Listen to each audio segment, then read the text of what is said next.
আসসালামু আলাইকুম এভরিওয়ান। আজকে আপনাদের সাথে শেয়ার করব কই মাছ দো পায়েজু রেসিপি। তো চলুন দেখে নিন। চুলায় একটা প্যান বসিয়ে পরিমাণ মতো তেল দিয়ে দিলাম। একটা পাত্রীতে কই মাছগুলো নিয়ে পরিমাণ মতো হলুদ লবণ দিয়ে দিলাম, দিয়ে মেখে নিব হাতের সাহায্যে। এখন আমি তেল গরম হওয়ার পরে মাছগুলো একের পর এক ভাজি করে নিব। এখন আমি এক পাট থেকে অন্য পাটে উল্টিয়ে দিচ্ছি। এইভাবে 10 থেকে 15 মিনিট চুলার উপরে মিডিয়াম আঁচে রেখে দিলাম। ভাজি হয়ে গেছে, আমি উঠিয়ে নিব। এখন চুলায় একটা প্যান বসিয়ে সেম তেলগুলো ব্যবহার করব। পরিমাণ মতো পেঁয়াজ কুচা, কাঁচামরিচ, টমেটো দিয়ে ভালোভাবে নেড়ে ছেড়ে দিচ্ছি। হাফ স্পুন পরিমাণ জিরা বাটা দিয়ে দিলাম, 1.5 স্পুন পরিমাণ রসুন। এখন আমি ভালোভাবে মিক্স করে নিব। 1 স্পুন পরিমাণ ইয়োগার্ট দিয়ে দিলাম, 1 স্পুন পরিমাণ আদা দিয়ে দিলাম, দিয়ে আমি আবারও ভালোভাবে মশলাগুলো মিক্স করে নিব। এখন আমি 1 স্পুন পরিমাণ গরম মশলা, হাফ স্পুন পরিমাণ লবণ, হাফ স্পুন পরিমাণ হলুদ, হাফ স্পুন পরিমাণ মরিচের গুঁড়া দিয়ে দিলাম। এখন আমি মাছগুলো দিয়ে দিব।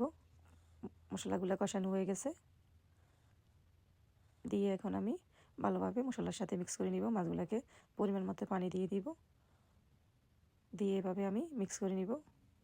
এখন আমি চুলার উপরে মিডিয়াম আঁচে ঢাকনা দিয়ে 10 থেকে 15 মিনিট রেখে দিব। তো দেখুন পায়ে রেডি হয়ে আসছে। এখন আমি উঠিয়ে চেক করে নিব। এখন আমি এক পাট থেকে অন্য পাটে আবার উল্টিয়ে দিচ্ছি। পরিমাণ মতো ধনিয়া পাতা দিয়ে 5 থেকে 6 মিনিট চুলার উপরে মিডিয়াম আঁচে রেখে দিব আবারও। তো দেখুন পায়ে রেডি হয়ে আসছে। আমি এখন রেডি হওয়ার পরে একটা প্লেট নিলাম, নিয়ে এখন পরিবেশন করার জন্য এখন প্লেটের মধ্যে নিয়ে নিব সব মাছগুলো। আল্লাহ হাফেজ।